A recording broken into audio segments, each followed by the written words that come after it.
Salam alaikum. Chers étudiants, bonjour. Je vais vous présenter le premier cours du module présentation, bien introduction de la programmation orientée-objet.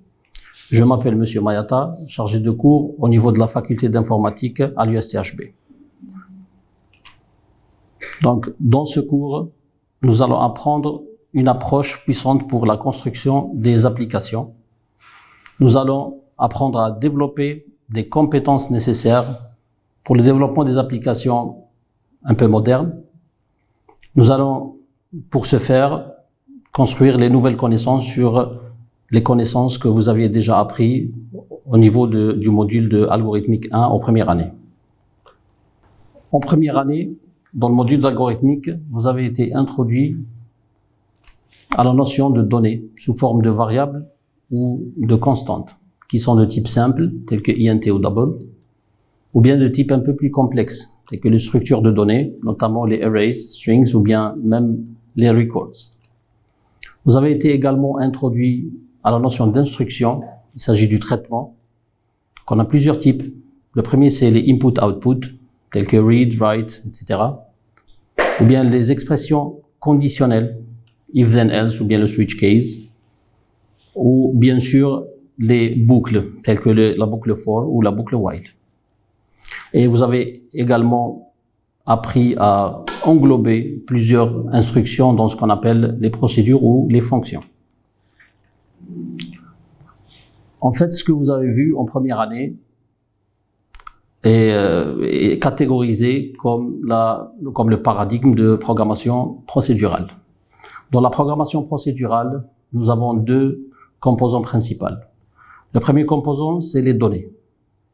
Et le deuxième composant, c'est les traitements. Donc, on a les traitements qui opèrent ou bien ils agissent sur les données et les données qui influencent les traitements.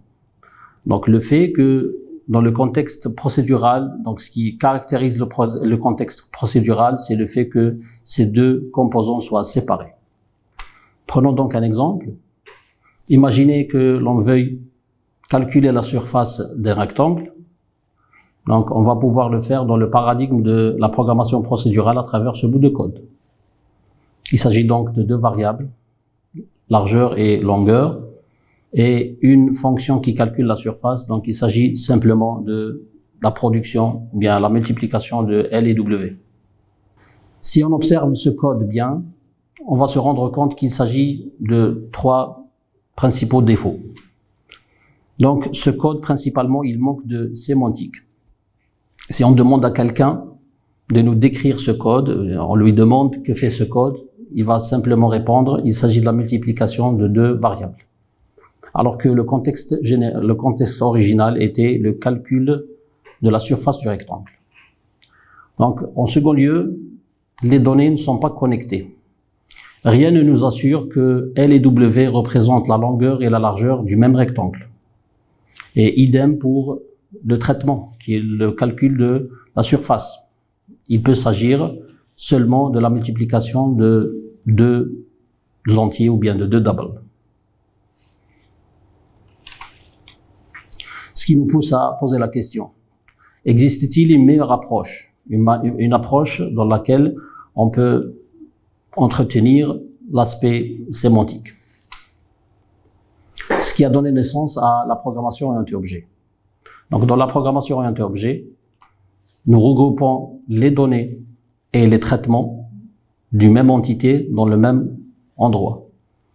Si on applique ce principe sur l'exemple du rectangle, donc, on aura les données du rectangle et les traitements qu'on puisse faire sur un rectangle doivent être représentés dans une seule entité, qui s'appelle donc rectangle, où les données sont représentées, ou bien les données ou les attributs sont représentés à travers la longueur et la largeur, et le calcul de la surface également est fait dans la même entité. Si on applique ce paradigme sur le même exemple de tout à l'heure, on va obtenir ce bout de code. Il s'agit donc d'une classe qui s'appelle rectangle, dans laquelle on trouve les attributs qui sont longueur et largeur, et une méthode dédiée à tout objet de cette classe qui s'appelle donc Calculate Area ou bien calculer la surface du rectangle. Ici, le code décrit explicitement un rectangle. Donc, on a rajouté l'aspect sémantique à notre programme. La longueur et la largeur font explicitement également et font clairement partie du même rectangle. Et en programmant, suivant ce paradigme, on change la question. Donc, auparavant, c'était la question, quand on voyait un code, on se posait la question, que fait mon code?